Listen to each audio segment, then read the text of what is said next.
നമ്മുടെ ഇന്നത്തെ റെസിപ്പി നല്ല അടിപൊളി ടേസ്റ്റിൽ ചെയ്തെടുക്കുന്ന വായിൽ വെച്ചാൽ അലിഞ്ഞു പോകുന്ന അത്രയും സോഫ്റ്റ് ആൻഡ് ടേസ്റ്റി ആണ് കേട്ടോ ഈ ഒരു പുഡിങ്. കോക്കനട്ട് മിൽക്ക് പുഡിംഗ് ആണ്. അപ്പോൾ പേര് പോലെ തന്നെ കോക്കനട്ട് മിൽക്കാണ് നമ്മുടെ മെയിൻ ആയിട്ടുള്ള ഇൻഗ്രീഡിയൻറ്റ്. അപ്പോൾ ആ ഒരു പണിയുണ്ട് കേട്ടോ. ഒന്ന് തേങ്ങ ചിരകി പാലൊക്കെ പിഴിഞ്ഞെടുക്കണം. അപ്പോൾ ഇനിയിപ്പോൾ അതിൻ്റെ ടെൻഷനും വേണ്ട. നമ്മുടെ കയ്യിൽ ഇതാ ഈ ഒരു കോക്കനട്ട് സ്ക്രാപ്പർ ഉണ്ടെങ്കിൽ നമുക്ക് 2, 3, 4, 5 തേങ്ങയൊക്കെ ടപ്പേന്ന് 2-3 മിനിറ്റ് ടൈമിൽ അടിപൊളിയായിട്ട് ചിരകി എടുക്കാൻ പറ്റും കേട്ടോ.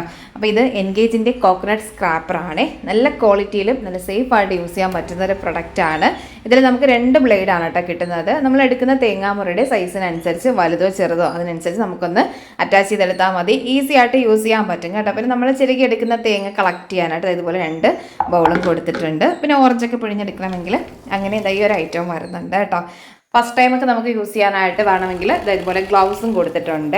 നല്ല അടിപൊളി പ്രൊഡക്റ്റാണ്. നമ്മുടെ കിച്ചണിൽ ഇതൊരെണ്ണം ഉണ്ടെങ്കിൽ നമ്മുടെ പെണ്ണുങ്ങളെ സംബന്ധിച്ചിടത്തോളം നമുക്ക് പകുതി പണി കുറഞ്ഞെന്ന് പറയാമല്ലോ. ഇപ്പോൾ ഒരാഴ്ചത്തേക്കുള്ള തേങ്ങയ്ക്ക് ചെറിയ ഇതുപോലെ കണ്ടെയ്നറിൽ നിന്ന് ഫ്രീസറിൽ സ്റ്റോർ ചെയ്ത് വെച്ചാൽ മതി. അപ്പോൾ ഇവർക്ക് ഓൾ ഇന്ത്യ ഡെലിവറി അവൈലബിൾ ആണ്. അതുപോലെ ഫ്രീ ഷിപ്പിംഗ് ആണ്. ഇതിൻ്റെ റേറ്റ് വരുന്നത് 4800 രൂപയാണ്. പിന്നെ EMI ഫെസിലിറ്റി അവൈലബിൾ ആണ് കേട്ടോ. അപ്പോൾ ഞാൻ സ്ക്രീനിൽ വാട്സപ്പ് നമ്പർ കൊടുക്കുന്നുണ്ട്.